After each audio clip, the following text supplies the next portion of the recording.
Ja rzech pewno, że każdy z was po wysłuchaniu tego filmu poradziłby mi dać przynajmniej jeden przykład takiego zdarzenia w swoim całkiem życiu, które w ogóle nie miałoby racji bytu, które w ogóle nie jest możliwe, żeby zaszło, które technicznie nie jest możliwe.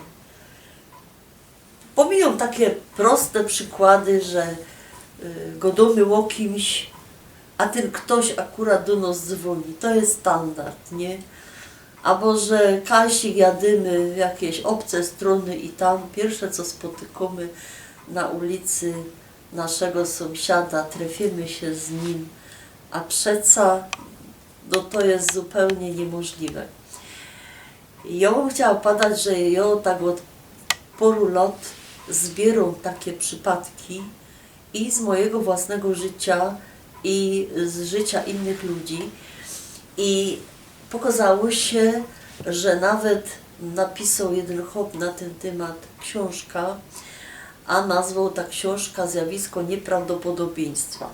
On rozpoczyna ta książka od przypadku, który jest absolutnie niemożliwy, a miał miejsce. Całą książka udowodnią, że to było niemożliwe, mimo że podał przykład bardzo konkretny, udokumentowany, a na końcu jednak pokazuje się, że no coś jest na rzeczy i nie wiadomo o co chodzi. Ja wam opowiem o dwóch przypadkach. Jednym właśnie z tej książki, kiedy otwierał przypadek przypadkowy, a drugi z mojego życia, kiedy w ogóle nie ma, no ja tego po dzień dzisiejszy nie poradza se jakoś wyforsztelować.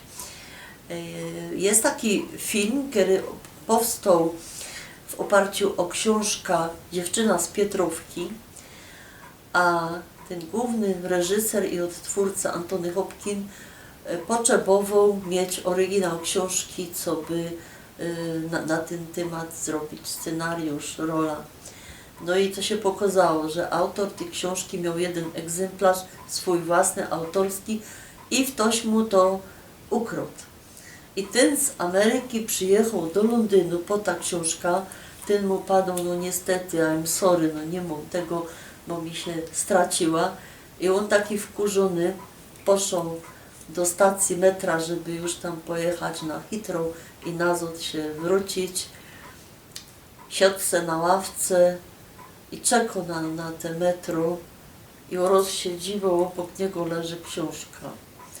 Patrzy, to jest ta książka. Dziewczyna z Pietrówki. Zaczął przeglądać, no dzwoni do niego i go to, że on ją znot wedle Hasioka na stacji metra.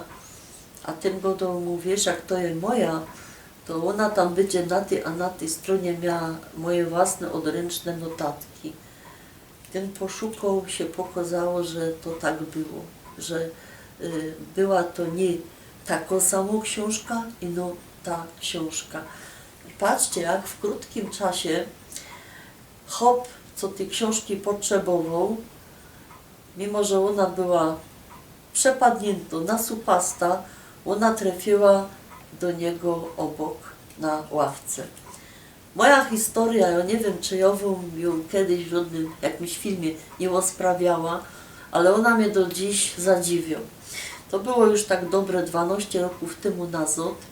Siedzieliśmy z moim synkiem i oglądaliśmy film, który się nazywa Miłość Ci wszystko wybaczy. To jest o Hance Ordonównie, która, wiecie, artystka, śpiewaczka, która w czasie II wojny światowej ratowała dziecka przed utratą, przed supastą. Ona te dziecka Kasik tam zgromadziła, powiezła daleko, znalazła im opiekę. No my tak ten film oglądali melancholijnie i to było ten film, jak go znacie, to wiecie, że on jest taki poprzedzielany obrazami z rzeczywistości, z tej wojny i z tego, jak ta Hanka Ordonówna, ta kariera robiła, jak ona się tam piła po szczeblach tej kariery.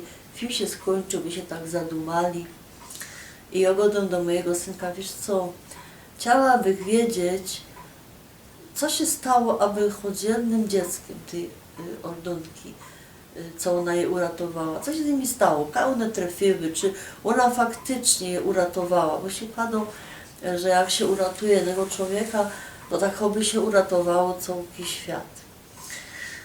I za pora dni mój synek jechał do Nowej Zelandii na wykłady. Haj, Nowa Zelandia. I siedza w robocie i dostawał od niego SMS-a, a powiem wam, że stamtąd te SMS-y idą szybciej, a Brytich, bo to przez te satelity, to mnie zadziwiało. I on mi pisze w tym SMS-ie, jak wrócę, to ci opowiem, co się stało z jednym z dziecek Hanki Ordonówny. Ja sobie myślę, co on mnie zawozna robi, czy co. I wrócił się i przedstawcie się, jaka była sytuacja. Ja wam nie powiem, w jakim to było mieście, kraj Nowa Zelandia. Mój synek był tam 3 godziny. Stał na chodniku, a tam się odbywało coś w rodzaju takiego amerykańskiego Columbus Day. W każdym razie te ludziska szły piechty takim pochodem przez ulicę. Mój synek rozwidzi tam swojego studenta. Mówi, nie, to nie jest możliwe. Ale myśli sobie tak, że on mnie sam nie znał, cudzy, że jest, po polsku godą, to ja go se zawołam, no i wyżej się nie obróci.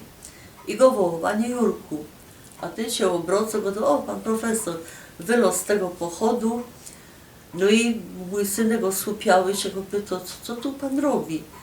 A ten mu go do Kiokocie, że on przyjechał do babki swojej narzeczonej na zaproszenie, a ta babka to jest jedno z tych ocalałych dziecek Hanki Ordonówny. On mu to jednym zdaniem tak powiedział. I się tak na niego dziwo, dosłownie osłupiał, nie? A on go no, możemy pana zaprosić na kolację, bo my tam dzisiaj do tej babki idziemy na kolację, to ją pan poznał. I richtig, mój synek tam był, pofotografował mi albumy ze zdjęciami, bo akurat tam miała tam zdjęcia z tej całej drogi, która ich tam wiedła, co ją aż do Australii zawiedła. Także jak ja to potem porachowała, to od momentu, kiedy że wypowiedziała tak w przestrzeń życzenie, i to nawet nie było życzenie, to było takie no ciekawe, co by było, do momentu, kiedy że się dowiedziała, upłynęło Kasik 15 dni, 12-15 dni. I od tego czasu, wiecie, ja po pierwsze zaczęłam bardzo uważać na to, co godą, bo słowa mają moc sprawczą. Zresztą wiecie, nie, że się nie rzucą słów na wiatr, że się nie przeklino nikogo, bo to idzie richtig coś takiego zrobić, ale też jakiekolwiek życzenie by my nie padali, to one się po pewnym czasie może spełnić. I ja wierzę w to, że jak ktoś ich godo, tak się źle czuje, tak mi coś dolega, tak mi to, prawda, coś tam, to wszechświat, on jest jak lampa Aladyna. Słucha tego i pada mu, twoje życzenie jest dla mnie rozkazem. Także tak dobrym, jak i w złym, uważajcie, co godocie. I zbierajcie takie przypadki. Jakbyście mi co posłali, to bardzo ciekawo.